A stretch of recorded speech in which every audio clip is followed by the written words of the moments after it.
Hey guys, what's up? It's Zyflin here, and this is Baro's 100th rotation, which means you would like to think that he has something special, and in my opinion, he kind of does have something special because he brought new stuff, which we'll talk about when we get to it, but, it's still Baro. He's still Baro, and I feel the need to make a video on this one because it's actually, it's a set of mods which I kind of rave about quite a bit, and people don't understand why because they don't really understand how the mods work.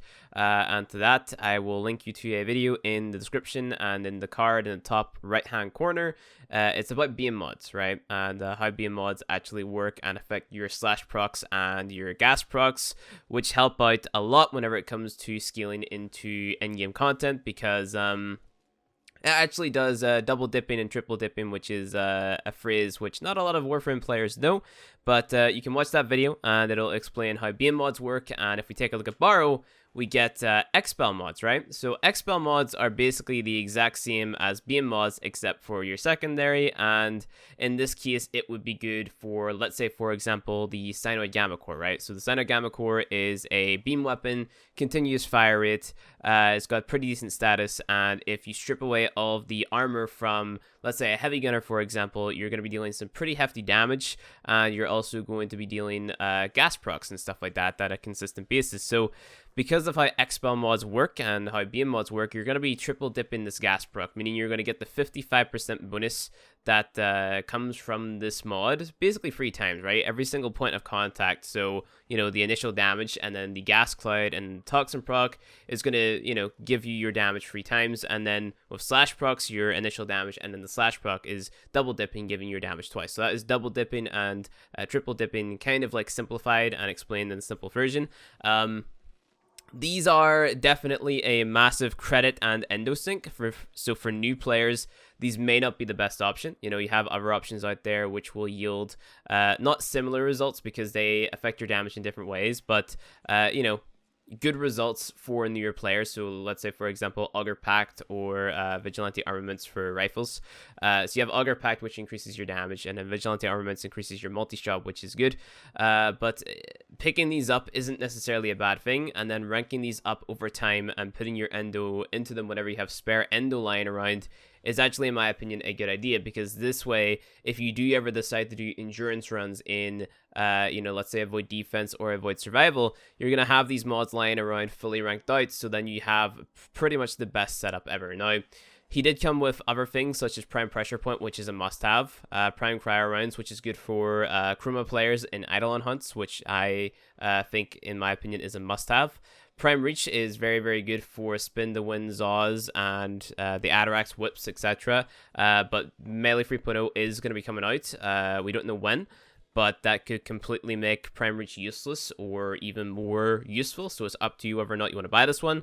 And then we have Prime Continuity on here, which is also definitely a must-have. So if I were to pick 2 things to, 110% recommend to players, it would be Prime Pressure Point and Prime Continuity.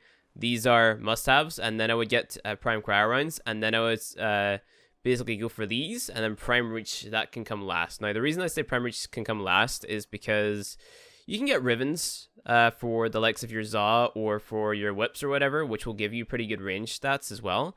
I usually replace Prime Reach on my Zaw builds. If I do have a Riven, I'm trying to replace range. So I do have a Zaw Riven, which gives me electric damage, slide crit, and range, which is what I'm currently using. And I replace Prime Reach for that because Prime Reach doesn't actually give you any more damage. It's just a range on your melee. So I don't know, this isn't a necessity, but it is a very, very good mod. So if you want it, go ahead, by all means pick it up, but it's entirely up to you. And I could pretty much say the same about these. Like, these are really, really good, like really, really good. But if you don't want to pick them up, that's totally fine as well. But just so you know, these primed Expel mods, even though the stat is low on them, they still have tremendous effects on your damage. So I 110% recommend picking these up if you have the spare ducats. Like, I prioritize these over Prime Reach, and if you're not that big into Eidolon hunts, or let's say you play a different rule in Eidolon hunts, like you're playing the Volt, you're playing the Trinity, you're playing what's that one, Harrow, then maybe get these over Prime Cryo as well. It really depends what type of content you do. You don't necessarily 110% need Prime Cryo rounds. It is kind of for like a niche use, but then again, on top of that, you could make the argument that, hey, this is, straight cold damage, which is good for the likes of viral damage, right? So if you want to make a weapon completely just viral damage, then 110%, by all means, pick this up. Now, you do have the Prisma Tetra and the Viper Reef. Now, if you don't have these, you never had them before, and you need to get them for your mastery to level them to 30, by all means, go ahead and pick them up. Now, there is a lot on this Baro. I would definitely prioritize like all of these mods over these weapons, but it really depends because you can buy these weapons from other players for platinum.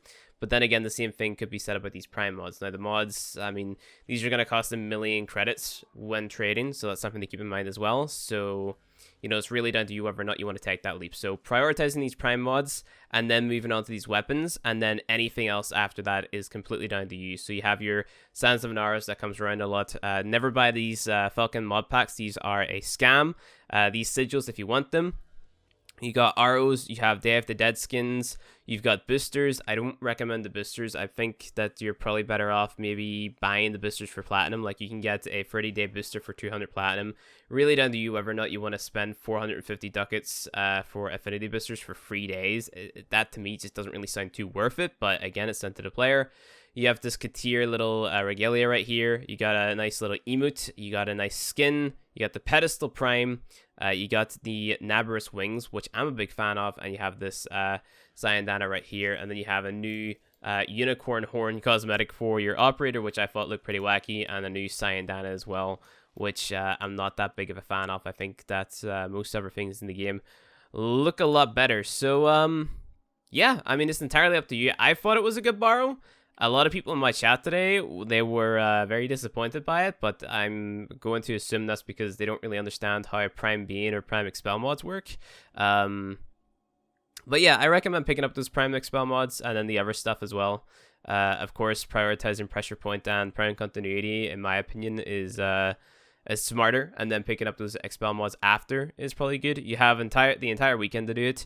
And I guess another tip that I can give you guys, if you are going to be farming over the weekend and you don't want to get rid of parts that could be sold for platinum, for example, there are a few sets in the game which they don't get rotated out, like they don't go into the vault. So the Orphos, for example, I could just sell this here all willy-nilly. That can go.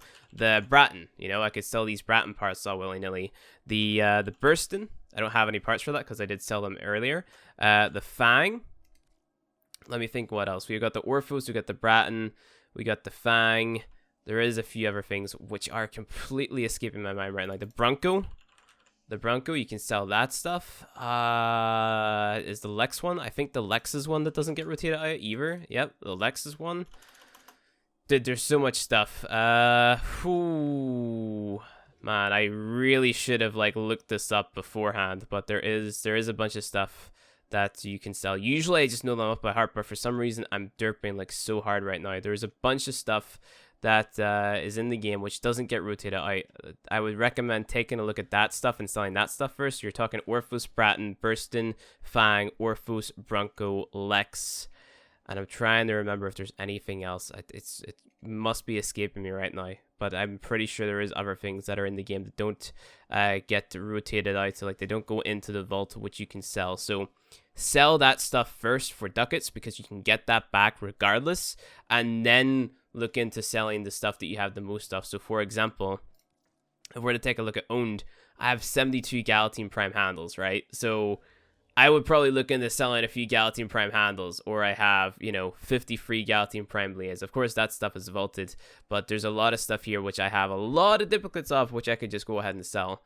So I know this isn't everybody's standard inventory. I play this game 8 hours a day, every day apart from Mondays. So this is a pretty unique inventory that you guys are getting to look at. But other than that, yeah, it's in my opinion a good Baro. I'd recommend going and getting all the stuff. This is a dope looking Neja. Holy Vindictor Wicked Squad. Is that original Wicked Funds clan? That's pretty cool. That is a dope looking Neja in my opinion. I like that.